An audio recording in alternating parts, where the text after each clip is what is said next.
మంచిది.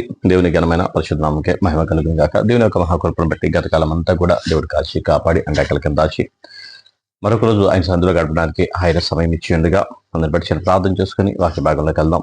స్తోత్రం నాయన మహాపరిశుద్ధుడైన దేవా, మీకే వందనాలు, స్తోత్రాలు. మహోన్నత మహాగణుడ గొప్పవాడ, జీవం గల యేసయ్య, జీవాధిపతి, సర్వశక్తివంతుడ, స్తోత్రార్హుడు నీవే, పూజార్హుడు నీవే, మహిమకు ఘనతకు అర్హుడు నీవే, పాత్రుడు నీవే. నా స్తోత్రాలు చేసి మీరే మహిమ పొందరు. వాక్యం వినుచున్న చూస్తున్న ప్రతి బిడ్డను కూడా మీరు దీవించి ఆశించి అయా మీ కృపతో మమ్మల్ని వదిలి చేసి సహాయం తెచ్చని యేసునామములో నడిచాం తండ్రి, ఆమేన్. మంచిది. దేవుని ఘనమైన పరిశుద్ధ నామముకే మహిమ కలుగును గాక. వాక్యం వినుచున్న చూస్తున్న మీ అందరికీ కూడా ప్రభువైన యేసుక్రీస్తు నామములో వందనములు, శుభములు తెలియజేస్తున్నాను. నిన్నటి దినాన్ని మనం చూసాం కదా, ఫిలిష్తీయుల మందసాన్ని తీసుకొని వారి దగ్గర తీసుకొని వెళ్ళిపోయారు.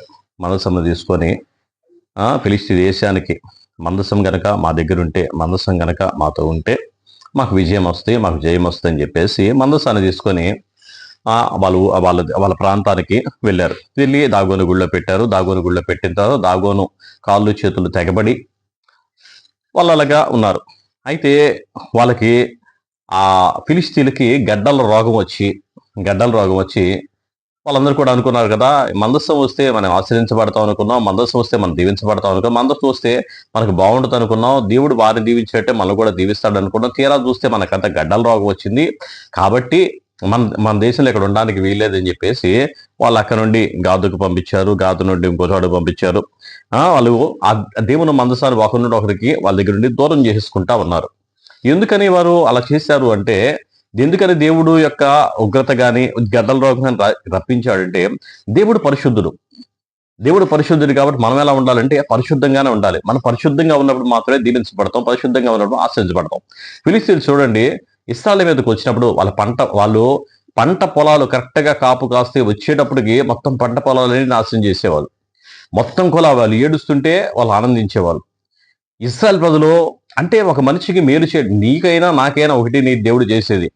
ఐగుప్తులో ఉన్నప్పుడు వీరు బానిసలుగా ఉండి వీళ్ళు ఏడుస్తూ ఉంటే ఐగుప్తు యొక్క ఫరోకి తీర్పు తీర్చాడు. సేమ్ టైం అదే చెప్తున్నాడు ఇశ్రాయేలు కూడా, మీరు కూడా మీ దగ్గర ఉన్న పరివారిని కానీ మీ దగ్గర ఉన్న వారిని కానీ నువ్వు చక్కగా చూడాలి, చక్కగా ఆలు గనక మొరపెట్టారంటే మాత్రం నేను ఒప్పుకోనని చెప్పి ఇశ్రాయేలు ప్రజలకు కూడా చెప్పాడు. ఆయన న్యాయాధిపతి, ఎవరికైనా ఒకటే తీర్పు, ఎవరికైనా ఒకటే న్యాయం. ఈ ఫిలిష్తీయులు వెళ్ళి ఇశ్రాయేలు వేసే పంటలన్నిటి కూడా చూడండి. ఒకసారి మనం చూసినట్టయితే అక్కడ ఒక నాయకుడి దగ్గర ఆయన వెళ్ళి గోధుమలు దొల కొట్టుకుంటూ ఉన్నాడు గిద్యోను. అప్పుడు ఆ సమయంలో వాళ్ళందరూ కూడా పంటంతా నాశనం చేసేసి, పంట చేతికి వచ్చే పంటని మొత్తం తొక్కేసి, మొత్తం నాశనం చేసి, మొత్తం కాల్ చేసి వెళ్ళిపోయారు. వీళ్ళందరూ కూడా ఏడుస్తా ఉన్నారు. వీళ్ళందరూ తినడానికి లేదు, కరువు వచ్చేసింది, బాధ, ఏడుపు, వీళ్ళందరిని బట్టి ఏడుస్తారు. అటువంటి పరిస్థితులు ఈ ఫిలిష్తీయులు, అటువంటి మనస్తత్వం ఈ ఫిలిష్తీయులది, అటువంటి గుణం ఫిలిష్తీయులది. ఈ ఫిలిష్తీయులు అటువంటి గుణాన్ని వదిలిపెట్టకుండా, ఎదుటివాడి మేలును కోరుకోకుండా, ఎదుటివాడి బాగుండాలని ఆశపడకుండా, అవి ఏమీ లేకుండా ఇప్పుడు దేవుడు నాతో ఉన్నాడు, దేవుడు నాకు దీవెనిస్తాడంటే జరిగిద్దా?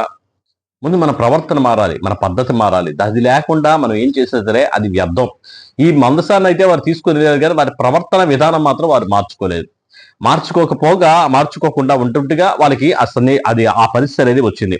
చూడండి, ఆ రోజు మనం చూసినట్టయితే యెహోవా మందసము 7 నెలలు ఫిలిష్తీయుల దేశం ముందుండిన తర్వాత ఫిలిష్తీయుల యాజకులు శకునము చూచి వారిని పిలువనంపించి, యెహోవా మందసం ఏమి చేసి స్వస్థలముకు దాన్ని పంపుతామో తెలియజెప్పుడనగా, వారు ఇశ్రాయేలు దేవుని మందసము పంపివేయ ఉద్దేశించిన ఊరకే పంపక ఏ విధము చేత నేను ఆయనకు అపరాధమైన అర్పణము చెల్లించి పంపవలను. అప్పుడు మీరు స్వస్థత నొంది ఆయన హస్తము మీ మీద నుండి ఎందుకు తీయబడక ఉండునో మీరు తెలుసుకుందురు అండ్రి.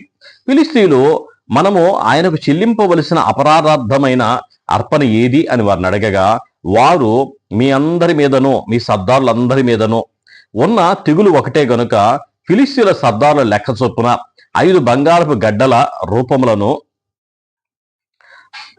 5 బంగారు పందికొక్కులను చెల్లింపవలను. కాబట్టి మీకు కలిగిన గడ్డలకు గాను, భూమిని పాడు చేయు పందికొక్కులుగాను నిరూపింపబడిన గడ్డలను చుంచులను చేసి చేసి పంపించి ఇశ్రాయేలు దేవునికి మహిమ చెల్లింపవలను. అప్పుడు మీ మీదను మీ దేవతల మీదను మీ భూమి మీద భారముగానున్న తన హస్తమును ఆయన తీసివేయును కాబోలు. ఐగుప్తీయులను ఫరోయును తమ హృదయములను కఠినపరుచుకున్నట్లు మీ హృదయములను మీరెందుకు కఠినపరుచుకుందురు? ఆయన వారిలో అద్భుత కార్యములను చేయగా వారు ఈ జనములను పోనిచ్చిరి. ఇశ్రాయేలీయులు వెళ్ళిపోయారు కదా, కాబట్టి మీరు కొత్త బండి ఒకటి చేయించి కాడిమోయిన పాడి ఆవులను రెంటిని తోలి తెచ్చి బండికి కట్టి దూడలను వాటి దగ్గర నుండి ఇంటికి తోలి యెహోవా మందసమును ఆ బండి మీద ఎత్తి అపరాధార్థముగా ఆయనకు మీరు అర్పింపవలసిన బంగారు వస్తువులను దాని పక్కనే చిన్న పెట్టెలో ఉంచి అది మార్గమున పోనట్లు విడిచిపెట్టుడి. అది బెత్షెమెషుకు మార్గమున పడి ఈ దేశపు సరిహద్దు దాటిన ఎడల ఆయనే ఈ గొప్ప కీడు మనకు చేసెనని తెలుసుకొనవచ్చును. ఆ మార్గమున పోని ఎడల ఆయన మనలను మొత్తలేదనియు మన అదృష్టవశము చేతనే అది మనకు సంభవించిననియు తెలుసుకుందుము అనేది. వారు అలాగున 2 పాడి ఆవులను తోలి తెచ్చి బండికి కట్టి వాటి దూడలను లోపల పెట్టి ఇంటి లోపల పెట్టి యెహోవా మందసమును బంగారు గడ్డలను పందికొక్కు రూపములను గల ఆ చిన్న పెట్టెను బండి మీద ఎత్తగా ఆ ఆవులు రాజమార్గమున బడి చక్కగా పోవచ్చు అరచుచు బెత్షెమెషు మార్గమున నడిచెను. ఫిలిష్తీయుల సర్దార్లు వాటి వెంబడియే బెత్షెమెషు సరిహద్దు వరకు పోయిరి. బెత్షెమెషు సరిహద్దు లోయలో తమ గోధుమ చేలలు పోయిచుండిరి. వారు కన్ను చూచుండగా వారికి మందసము కనబడెను. దాన్ని చూసి వారు సంతోషించిరి. ఆ బండి బెత్షెమెషు వాడైన యెహోషువ యొక్క పొలములోనికి వచ్చి అక్కడనున్న ఒక పెద్ద రాతి దగ్గర నిలవగా వారు బండి యొక్క కర్రలను చీల్చి ఆవులను యెహోవాకు దహన బలిగా అర్పించిరి. లేవీయులు యెహోవా మందసమును బంగారపు వస్తువులను ఆ చిన్న పెట్టెను దించి ఆ పెద్ద రాతి మీద ఉంచగా ఆ దినమున బెత్షెమెషు వారు యెహోవాకు దహన బలులను అర్పించి బలులను వధించిని.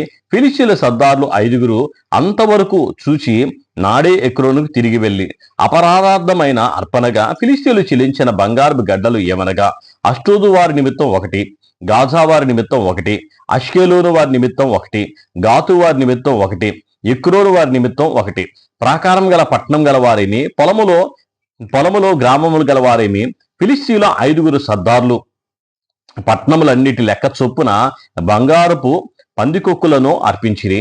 వారు యెహోవా మందసమును దింపిన పెద్ద రాయి దీనికి సాక్ష్యము. నేటి వరకు ఆ రాయి బెత్షెమెషు వాడైన యెహోషువ యొక్క పొలములో ఉన్నది.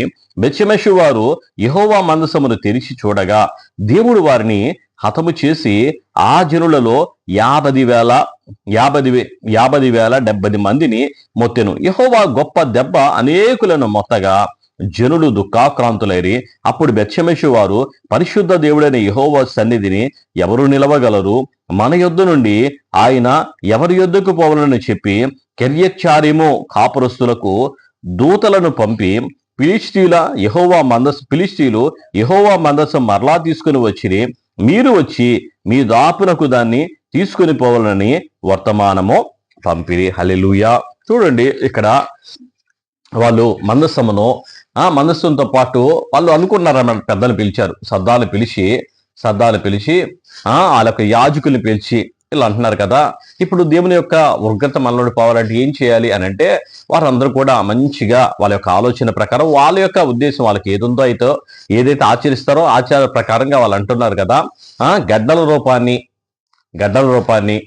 బంగారు గడ్డల్ని అలాగే బంగారు పందికొక్కుల్ని చుంచులను ఇవే కదా బంగారు పందికొక్కులు చుంచులో పొలం పాడు చేస్తున్నాయి. గడ్డలేమో మీ ఒంట్లోకి వచ్చినాయి. గడ్డలు ఒంట్లోకి రావడం వల్ల ఆ గడ్డలతో బాధపడుతున్నారు. కాబట్టి ఆ బంగారాన్ని మీరు అలా పెట్టి దేవుడికి పంపించేయండి అన్నాడు. నిజానికి మనం చూస్తే దేవుడు దాన్ని బట్టి వారిని మెచ్చుకున్నాడా? దాన్ని బట్టి వారిని అక్కడ నుండి అసలు కాడిమోయని పాడేవలు వేసుకొని చక్కగా వెళ్ళిపోయినాయా? కాదు. కానీ తెలిసి తెలియక మనం చేసే అజ్ఞానమైన పని అయినా సరే, దేవుని భయభక్తులు కలిగి చేసే పని అయినా సరే దేవుడు కంపల్సరిగా క్షమిస్తాడు.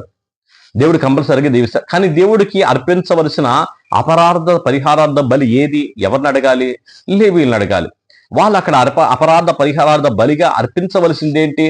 ఒక కోడెను గాని ఒక గొర్రెను గాని దాన్ని అర్పించి బలిపీఠం మీద దాన్ని కాల్చి, అయ్యా ఈ పాపము నాదే ప్రభువా అని చెప్పేసి దాని మీద చెయ్యి వేసి ఆ పాపమంతా ఒప్పుకొని విడిచిపెట్టాలి. అది అపరాధ పరిహారార్థ బలిగా అర్పించవలసిన అర్పణ. కానీ వీళ్ళు ఏం చేశారంట?